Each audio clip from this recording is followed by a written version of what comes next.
Okay, welcome to the Broadband Hangout number 2. We've got several people, Texas technology directors that I have invited to talk to me about their issues regarding broadband. I'm actually broadcasting from my home because TCEA is in the middle of moving, and we don't have real reliable broadband there, so very ironic right now. So I chose to work from home so that we could have some broadband. So welcome to my home. Excited to invite you all here. We've got 2 technology directors right now, and there might be a couple more that will join us. And so I think first I'm going to allow Jamie and Rosa to just kind of introduce themselves, where their district is located, in what part of the state, and what they do there. And then we'll kind of get into the discussions about actual broadband. So Jamie, I'm gonna, and also Jamie and Rosa, why don't you tell us how long you've been a tech director? So I'm gonna give the floor to you, Jamie. Okay, so I'm Jeremy Morris. I'm at Wills Point ISD. We're in East Texas, about an hour east of Dallas and an hour west of Tyler. We're out by Lake Tawakoni, if anyone knows where the state park is there. I've been doing this position for 2 years now, and before I was the network admin. So they just merged us when the former tech director left. So I do everything, pretty much. There's only myself, one full-time technician, and a part-time technician for the district. We're roughly 2,500 students across 5 campuses. It's all within the Wills Point city limits, so not too geographically distant. And I think we're talking maybe most a mile across, between the furthest campuses. But we're not really growing anymore. We were for a while. One thing we noticed was it did correlate when the gas prices went up. We more moved closer back to Dallas. There were talks of like developments and whatnot out in this area, but nothing ever came of it when the gas prices shot up. But it's a small district. I mean, I want to say we're about 74. What you said, 56, didn't you? Percent? I don't remember the exact numbers. Yeah, it was I think it was in the 60s, actually, 61, 62, something like that when I looked. And we did not have much in the way of options. Recently, we were able to, People Fiber came through town, and that added essentially our second link. So we have a fiber link from Peoples, it's 100 meg, and we have a 40 meg microwave wireless link from our region center, and that's our connectivity out here. So. Okay, Jamie, I have to ask you, you don't seem to have you don't have a Texas accent. Where are you from? Scotland.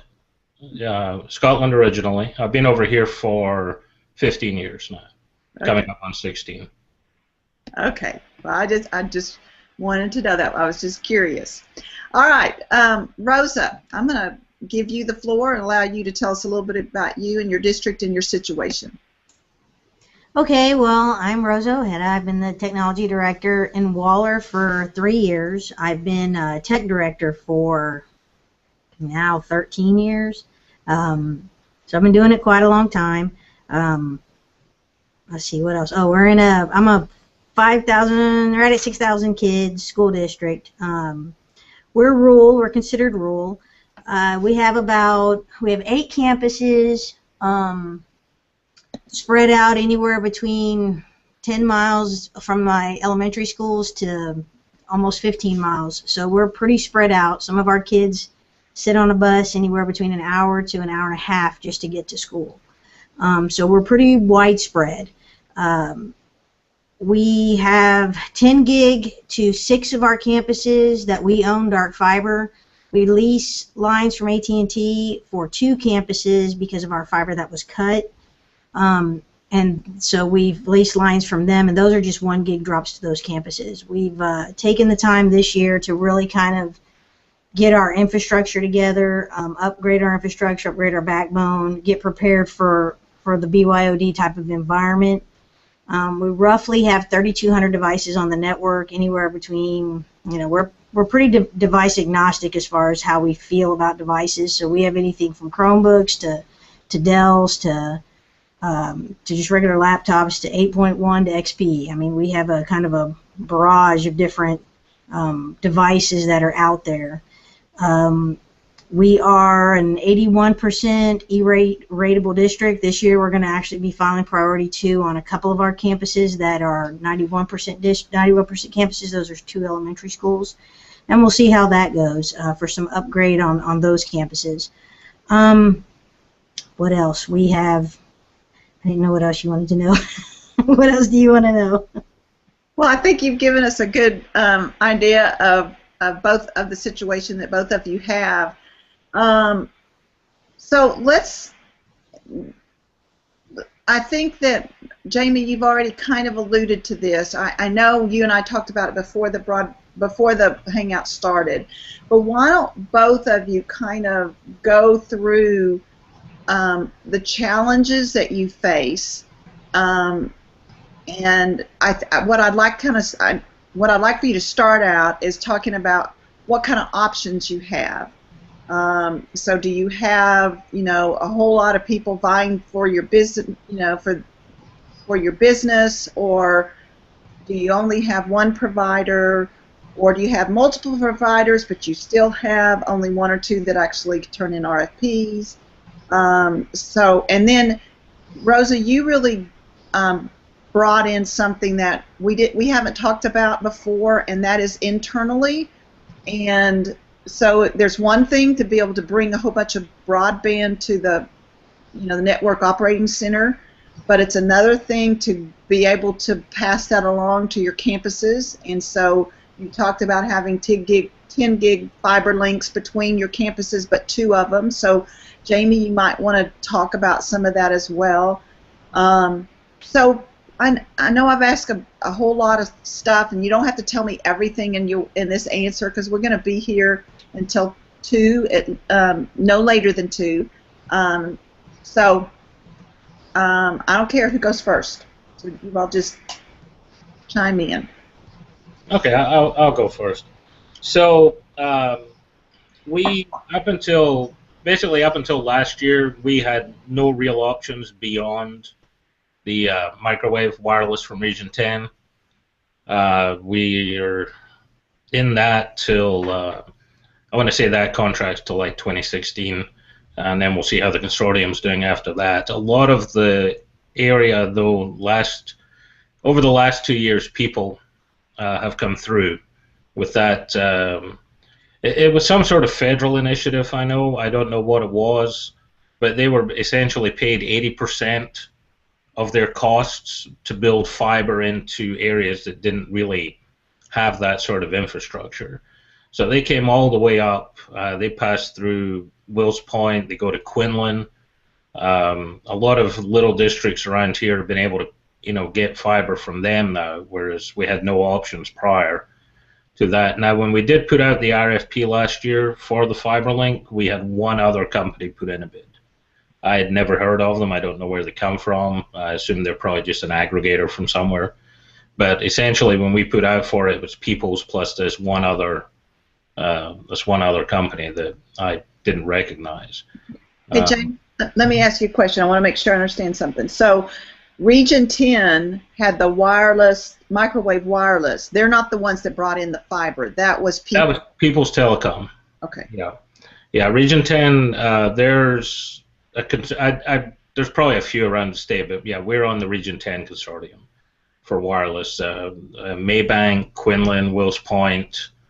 I want to say Canton might be on it as well, and it basically just microwaves around here and then bounces back to the service center in Mesquite. So up until last year, that was pretty much our our only option for high speed, and that was a 20 meg link. We did upgrade it at the same time that we put in the fiber to a 40 meg link. So essentially, I have 140 meg, between the two. So you have 100 from that's microwave, and you have 40 from Peoples. Other way around. It's 100 meg from Peoples. Okay. And 40 meg on the microwave wireless. And the reason why you still have the microwave wireless is because it's part of a contract that goes through 2016. 2016, yeah. That's the renewals in 2016. That's when the consortium will get together again and see if it's, I guess, not been involved in that process, but I imagine it'll be seeing if everyone still wants to be in it. If some are going to drop out, what would the price be for everybody else to stay in it, that sort of thing. Now, at that point, we may drop out. Peoples have said they can provide us up to a gigabit on the fiber. Obviously, cost is everything. Our 100 meg is costing, I want to say it runs, I think, 8,000 a month, and then we get it E-rated. It's somewhere in that range. I know we have a 10 meg link at admin that's costing us 600 a month after the E-rate, so the 100 megs cost, it's up there. But it's we need it's pricey, but we've got to have it, and we're just going to need more as time goes on. As far as once it hits the district, we also, at the same time as having that put in, People's, we bought it outright. We had them build us a fiber WAN between all the buildings.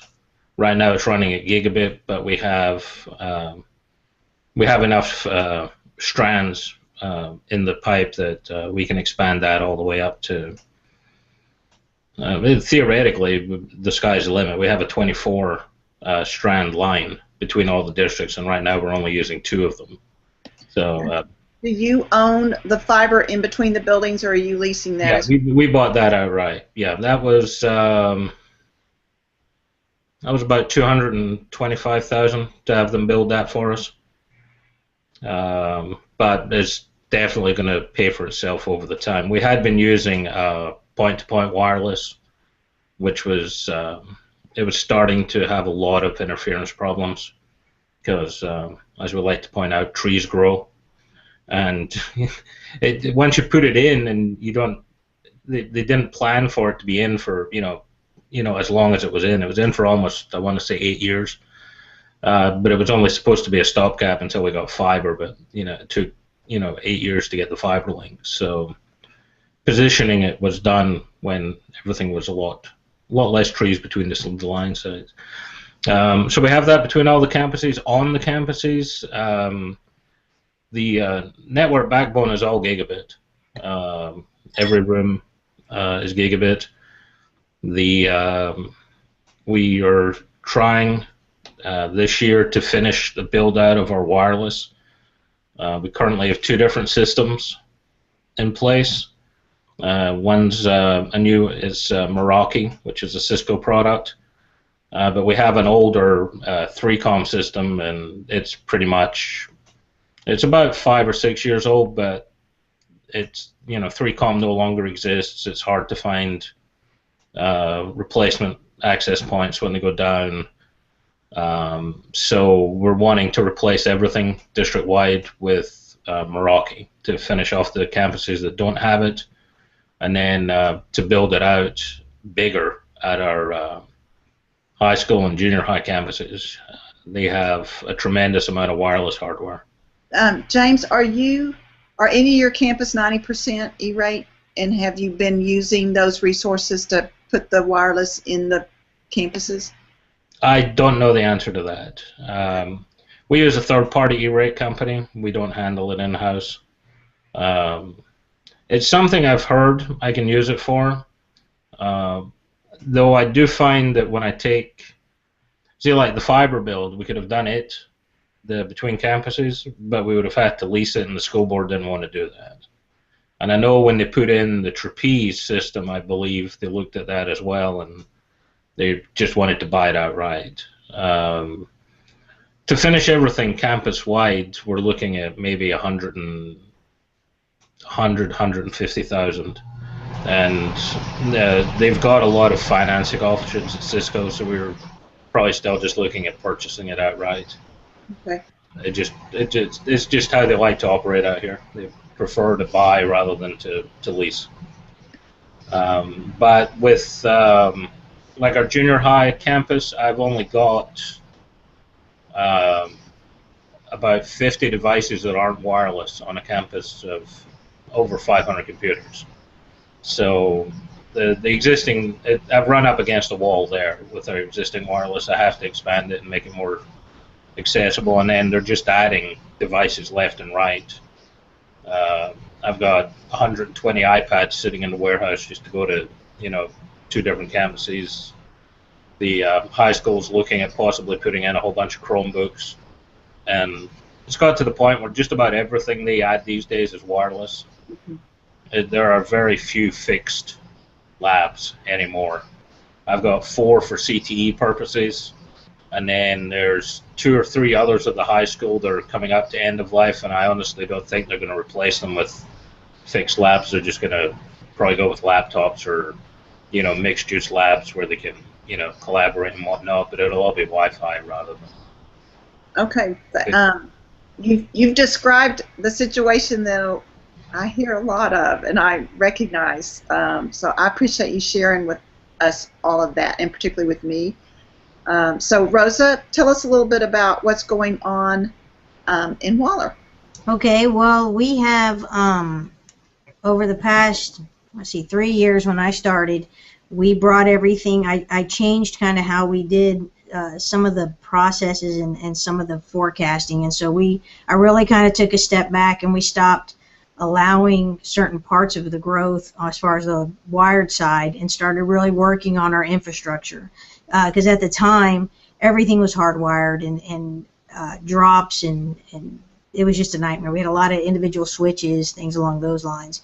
And so we've spent, like I said, the past couple of years rewiring, getting things direct wired where it needed to be, and then really focusing on our back-end infrastructure. We don't have a lot of resources as far as people bidding on things. AT&T seems to be the go-to.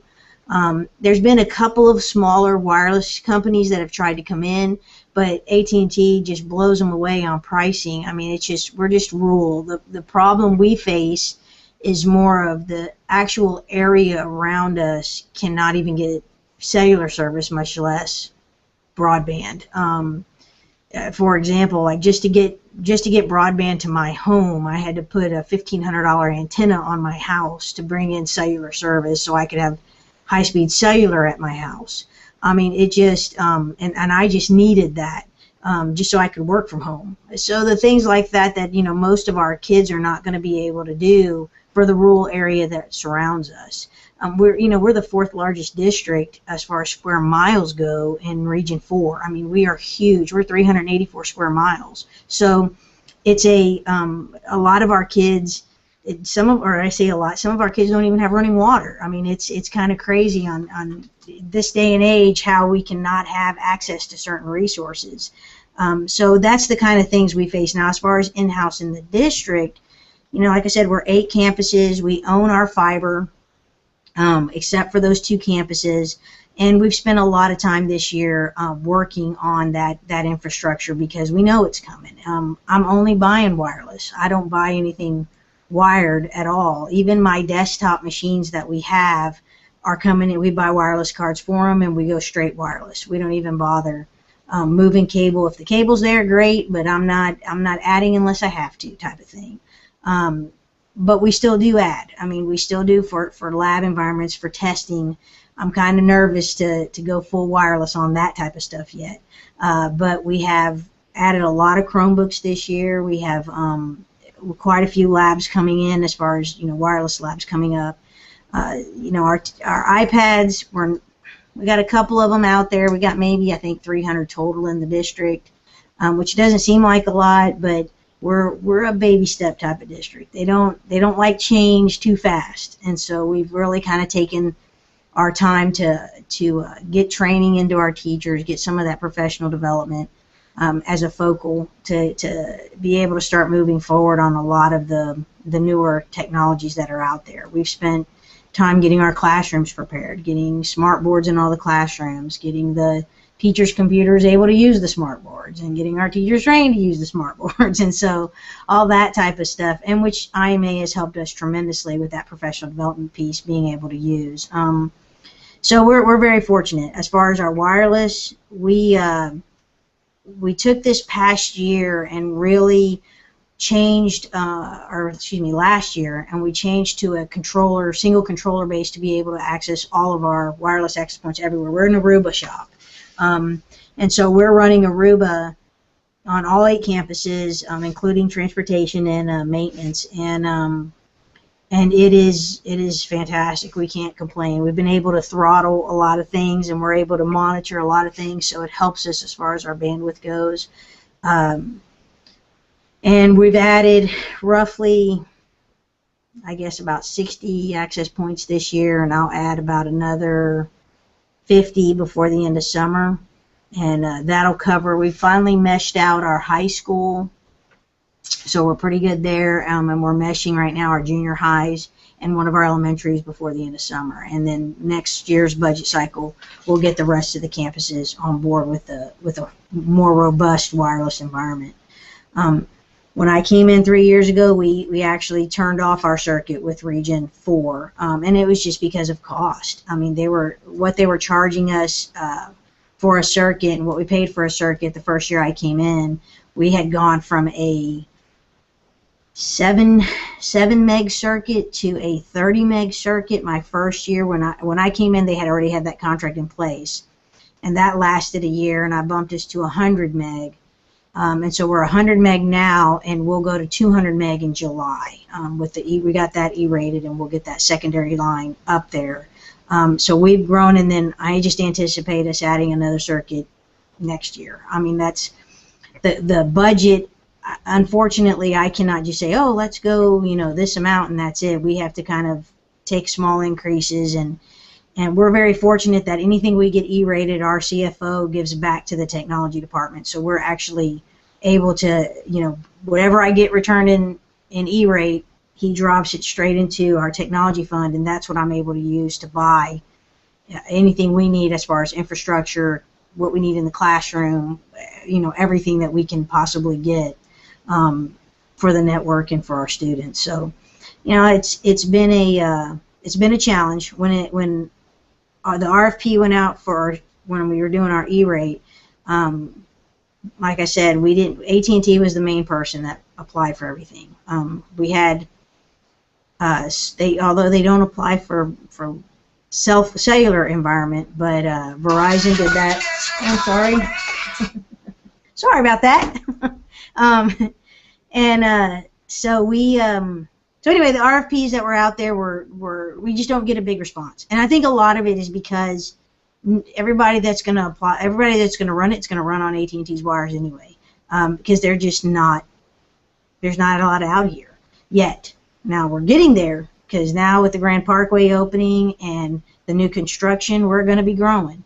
Our forecast is to grow pretty doggone big, pretty doggone quick. So we're keeping that in mind and looking at forecasting as far as our schools and who's going to build what next, and we'll kind of go from there. We're looking at trying to do some type of one-to-one.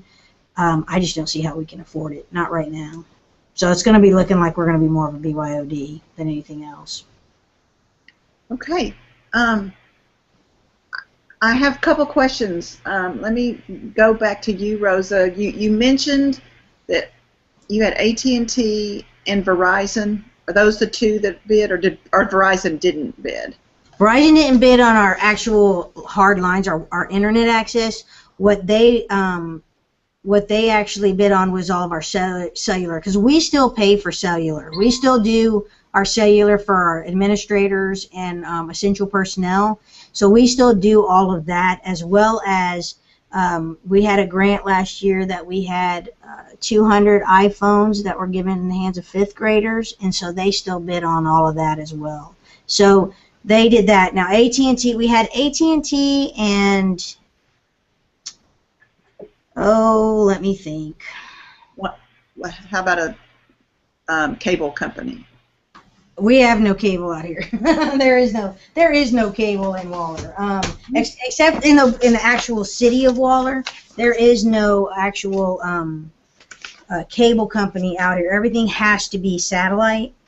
And so I'm looking at my bids right now, as a matter of fact. While you're looking at that, Rosa, I think what I'm struck, I used to live in Bryan, so Waller was on my road trip to Houston.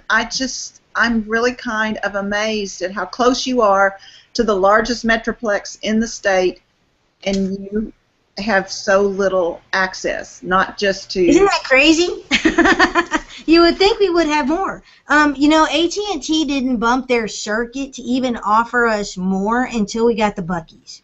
When Buc-ee's came in, AT&T then was willing to drop whatever they needed to do to drop that line in to give them high-speed internet.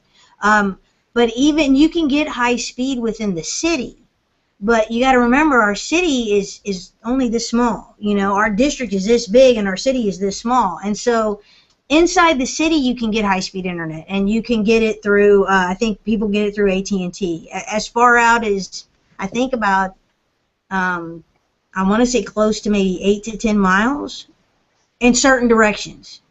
But I'm 14 miles from my building, and it's a good 7 miles from my house for high speed. Okay. I mean, it is we got to remember though, we don't have we have subdivisions, and most of our subdivisions are coming in with high speed, but I live on 4 acres. My closest neighbor is 4 acres away, and his closest neighbor is 4 acres away, and so on and so forth. So we have a lot of rural environment, and so we just got water for fire hydrants. So I mean literally like last year. So it's not like it's a city. You know what I mean? It's a different world. It's a different world than what most environments will have. So tell me how much. There's a couple of things I want to know about the deal with AT&T. Do you know if you're getting the telecommunication discounts that they're supposed to give you? Yes, we are. And this year we really went back to AT&T, and what we were paying for our 30 meg circuit, we were paying almost $3,000 a month last year for our 30 meg circuit. We are paying $19.99 this year for 100 meg. So I bid it out every year just because of the changing of the circuits, and I knew how much growth they were bringing in, especially with the new industry that's coming out here, having the Buc-ee's, having some other shopping strips and things like that are starting to be built. So they're going to need high speed, right? So AT&T is actually willing to spend the money to get that stuff in place, and because of that, we knew our pricing was going to come down. And so what we were paying 2 years ago is half the cost of what we're paying now. And next year when we go, I'm sure it'll be even less. So you're paying $19.99? What is that, per meg, or is no, that? We pay $1,999 a month for our 100 meg circuit. Okay. And so Jamie, you're paying $8,000 a month for 100 megs, right? Let me look that up for you. Hang on a second, I'm bleeding. Wow, you pay that much? Wow. Well, and this is what we know across the country. This is true, and that's part of the problem, is helping legislators know that districts. Well, and I'll tell you, last year, even as far as last year, when I was going to go to, I wanted to go to 45 meg last year, when we were going from the, I'm sorry, let me back up. I wanted to go to 120 meg versus 100 meg last year when we moved the circuit. The difference in cost, if I went to 100 meg, it was under $2,000. If I went to 120 meg, it went to like 4,800. I mean, it was ridiculous, the jump to go from 100 meg to 120 meg. So that was like the cut for AT&T, right? So instead of going to 120 meg for 4,000 a month, I could go to 200 meg if I just brought in 2 circuits. And so it was silly, but that's the way it worked out cheaper for us to split that circuit up and do some crossing within our network and beef up our infrastructure to be able to do some routing differences to have both circuits online. So that's what we're kind of split our district up, and we're gonna half of our kids are going to be on one circuit and half of the kids are going to be on the other, depending on location, and then we'll be able to mesh the network that way. So do you have, Rosa, it's $19.99 for 200 megs or $19.99 for one 100? So you're paying double that. Right, we're paying $4,000. Well, we'll be paying in next year. We'll be paying $4,000 for 200 meg. Okay. Okay. Yeah, I found the. Okay, I was way off. It's okay. 2,500. 2,500 a month before E-rate. Right, that's mine before E-rate as well. Okay, 2,500, and that is for 100 megs. That's for 100 meg. I do not know what the wireless cost is out of Region 10. Okay. All right. Would you all? I haven't been a tech director in 4 years, and we never dealt with microwave. So help me kind of understand the limitations of microwave wireless and any other kind of wireless. And y'all mentioned point. Yeah, it's basically weather. Ours bounces around quite a bit, but it's actually very. It isn't the microwave wireless doesn't have all that many drawbacks. It's really just you can't get it much faster than about. Well, you can if you up your equipment, but I think we're capped at 50 or 60 meg on the equipment that we could that we have in place. And microwave wireless is actually very quick. I can do a speed test. Off the wireless network, I'll get my, we pay for 40, so normally I'll see anywhere between 32 and 36 on a speed test with only, maybe a 20 millisecond, response time, which, in a fiber world, you're looking at, a 3 millisecond time, but that's really just that initial burst, and nobody's going to notice the difference between 20 and 3 milliseconds. Let me ask you this: when last time I messed with microwave wireless, the problem, and that was years ago, when I was still the tech director in Sealy. Now, the problem we ran into was line of sight. Yeah. So it's very much a line of sight type of technology. Yes.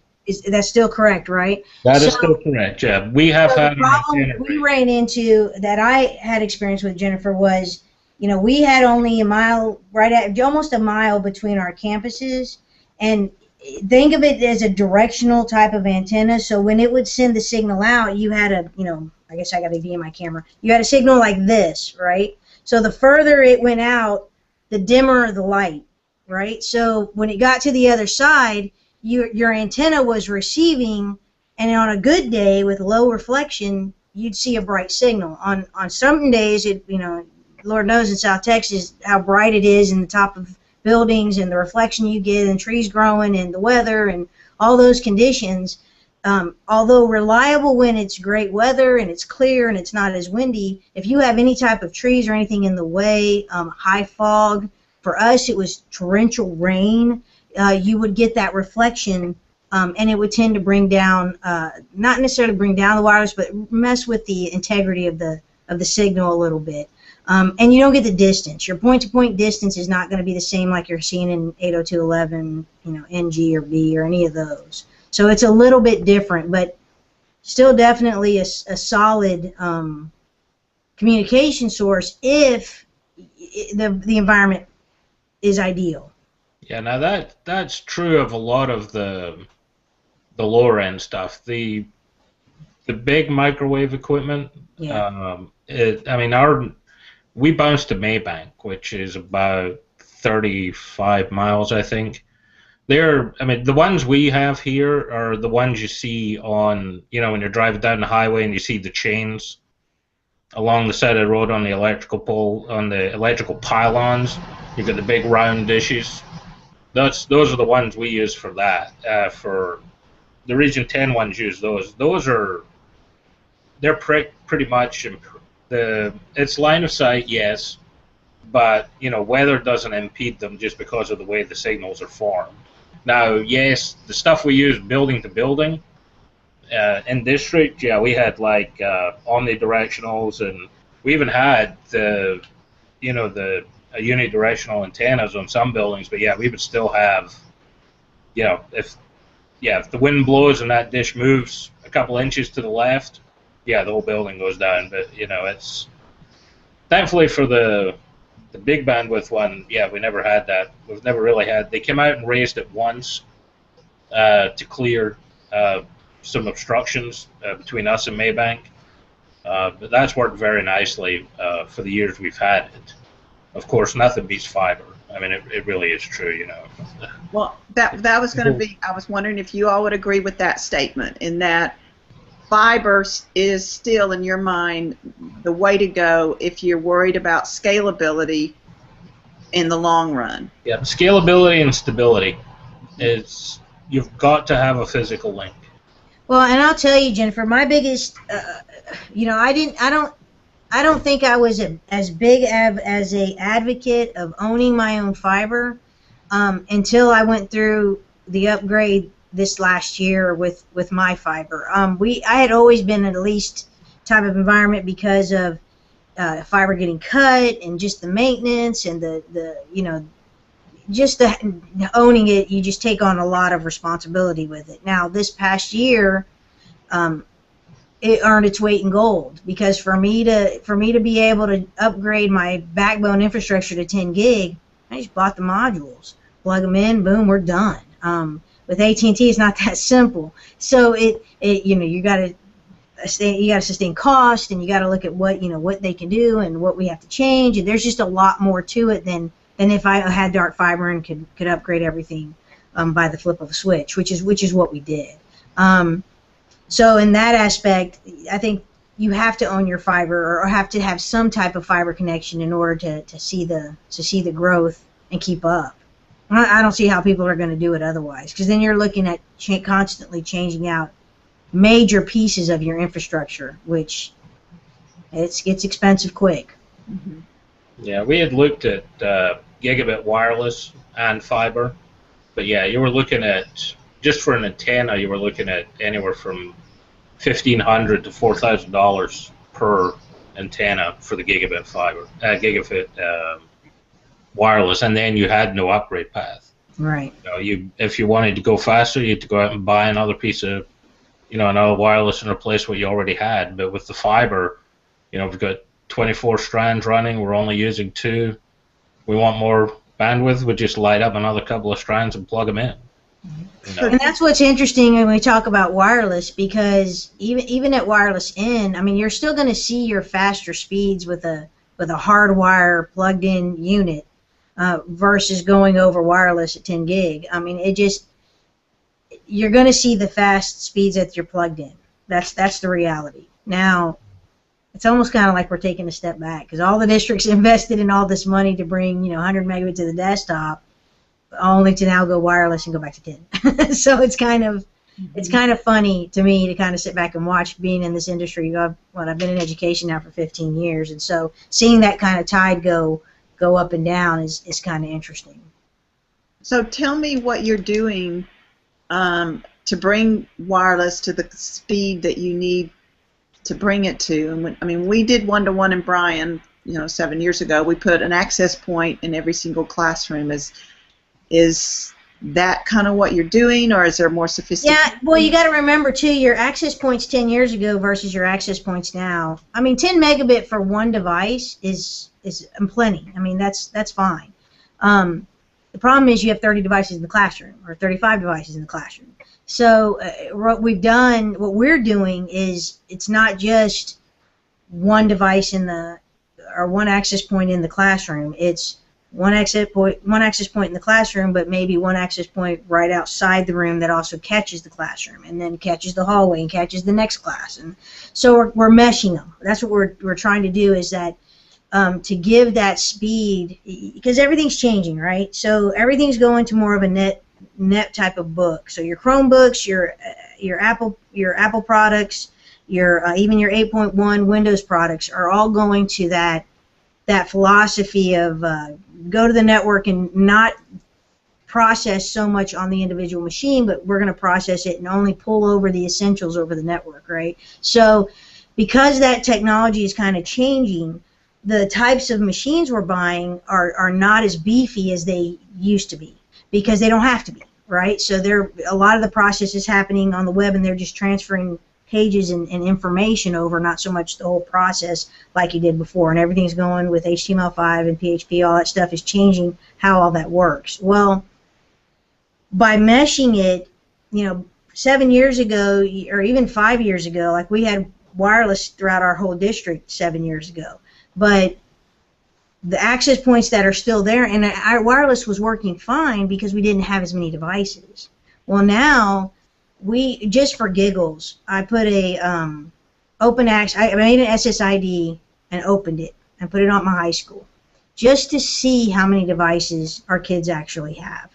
And so, on top of the 800 machines that we have on the network, I had right at 800 iPhones, Androids, or other devices get on our free open SSID that were not owned by the district.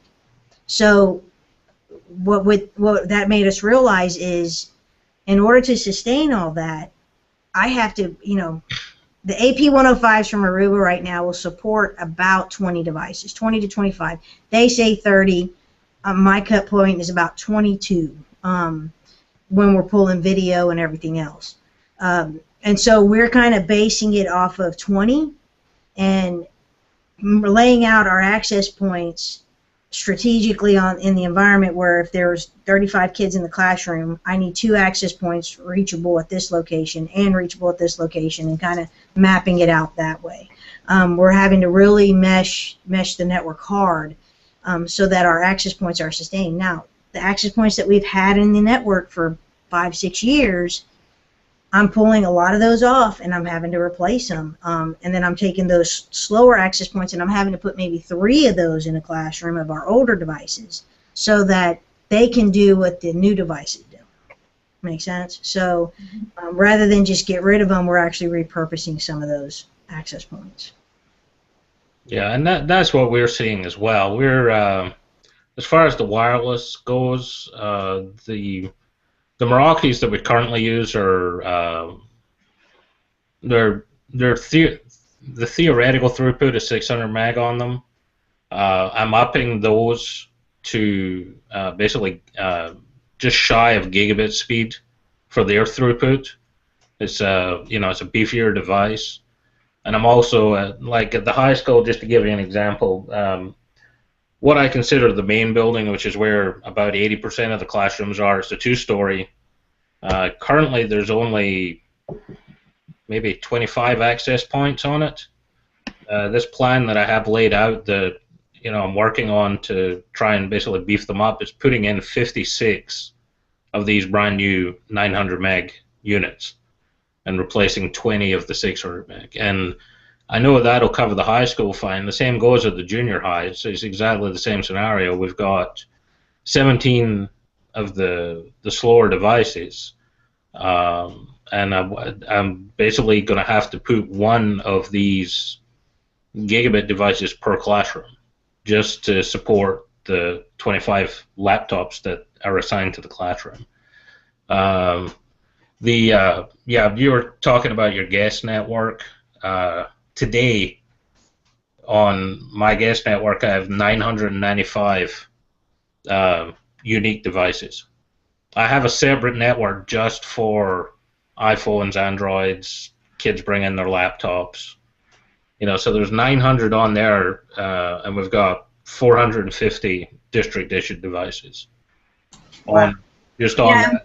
What we're seeing is what we had to do was my thing is tell me what I I need to know, right? So my task for the network manager was, I know we have 800 devices on the network that aren't owned by Waller ISD, but how many of those are Android? How many of those are Apple products? How many of those are just the machine they brought in that day?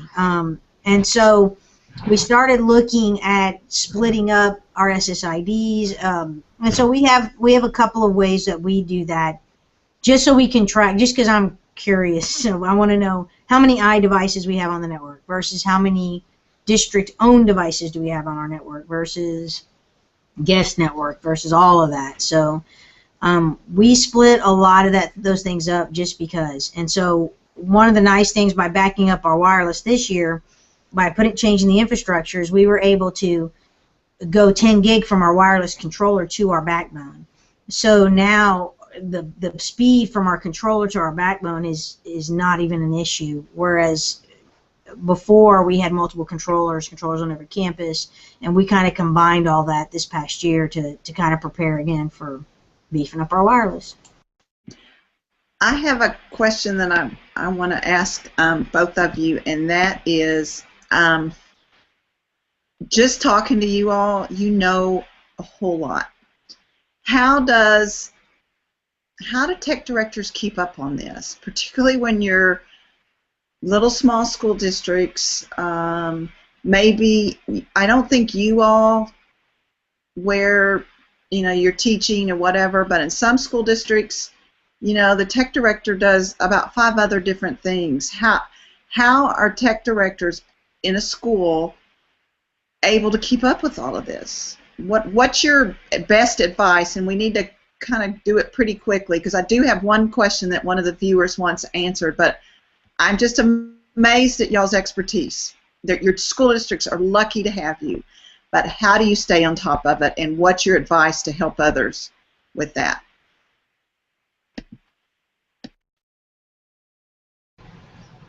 Probably you've just, for the most part, just following the right websites, Twitter people. You can glean a lot of information from that. Like, I've got 3 or 4 aggregate sites that I use.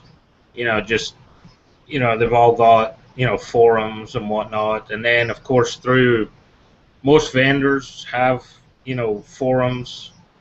There's a nice bit of software called Spiceworks. They have a very big user-based network and a forum as well. It's all technical support. It's all free. It's all stuff you can just ask a question. Someone will get back with you quickly. So a lot of it's finding the right resources and constantly following them, and then just an awful lot of reading. I've got 3 or 4. I use it's called Udemy. It's all online courses. Pretty much anything you need to know. There's a course for it. So I do my studying through that sort of tool, and then just really just following as many different information sources as humanly possible. So, Jennifer, for me, it's a little bit different. I'm fortunate enough to be in a district that values having a lot of people to do the task at hand. So when I came in, the professional development and the knowledge in my staff was tremendous. The problem was they had never been questioned about it, and so over the past 3 years, I've kind of set them out to tell me more about what you do, so that we're all on the same page and you have someone to talk to about it. And so I'm very fortunate to have just a solid, knowledgeable staff of from teachers to network managers, to people who've worked in corporate America who understand that aspect of it, to people who worked for the prison system putting in phones and understanding that type of technology. What we've also done is I've tasked all of them with, as well as myself, that get involved with the Microsoft product, get involved with Apple, talk to your Google rep, go out there and say, hey, I may not be buying 200 devices, but I'm going to buy 30, and I need to know more about these products coming out, and get out onto like Microsoft did their Microsoft Innovative Educator program. It's free. All they do is go out and they invite you to go for the day, and they teach you Windows 8. They teach you, how to set up a server and why certain resources are there, and they're all free. And you go out there and you just learn for the day. Take the time away from the district to put some hands-on, and it's not so much. Yes, I do a lot of reading. Yes, I subscribe to every magazine, and everything gets sent to me. I belong to every Twitter page that talks about technology that we can talk about. But do the hangouts. Talk to get on TechSig. Get involved in where technology is going. So instead of being no, I don't know where our funding comes from. No, step up and find out, where is that E-rate money going. How do we get more? What do I need to do? IMA, when they took away 411, no, I need to, my whole involvement in instructional materials, and why I got on the state board for the instructional materials thing was because they took away my 410. And as a technology director, I was like, you can't do that. I need to know where my money's coming from. And so I went to my department and said, hey, my technology money's leaving. They have this thing called instructional materials. I want to do it, and I want to do it because I want that money. And so, they're like, hey, well, if you want to take it, take it. Well, then that lets me know where the focus of the district is. And so, if you're a small district, you're going to wear a lot of hats anyway. I came from a 3A school district where I wore everything from the hat that fixed the computer to the server manager to the, PEMS coordinator type thing. So that gave me a lot of experience. But what it also did is showed me how much technology, you need to know what those departments do. You need to understand how those departments come together. And it's not for anything more so that you can do your job better. Because by not knowing, then you run up against a wall of, I don't know where my funding's coming from. Oh, they just told me it's gone and it's gone. Well, no, you got Perkins money at your fingertips that you can upgrade labs at your high school, that you can pull those resources in. You got instructional materials. You got ESL money. You got bilingual money. It may only be $1,500, $1,000, but $1,500 gets me another computer on this network. Give me $1,000 and I'll add a couple access points in your environment. I bundle things. If they're going to buy a cart, they're going to buy an access point. There is no I'm just going to pay for the cart. No. There are certain things you must buy if you're buying a cart, and getting your curriculum people on board and your CFO on board to understand these are the procedures we have to follow. And once you get everybody on board to do that, then it's all just icing. Cake is already made. It's all just icing now. That was great advice. Thank you for sharing that, both of you. I think you all have a good handle of what it takes to be a tech director. It is not just about the technology. It is about building bridges. It's about learning where your resources come from, and leadership. And Rosa, you gave a beautiful oration about how that looks and what does that mean, because when the IMA when the technology allotment went away, it was painful for tech directors. Of course, at the time, we knew that it was going to go away no matter what because of the times and the economy. So the best thing that could happen is, well, we'll merge it with the textbook fund. But now it means tech directors have to start working in different maybe areas of the district that they're not used to, and you just have to kind of figure that out. And leadership, I love your strategy, is put me in charge of it, so then I have a say of how that money's spent. Very good. We have a really good question from Mark, but Mark, I'm sorry, I'm bound and determined to finish this at 2. But if you all want to go online maybe and answer the question, but basically, I think you've kind of sort of answered it. But he had a question about how you kind of partition your bandwidth for specific services and that kind of thing. But that's something maybe you all can talk about offline, because I really do want to honor your time.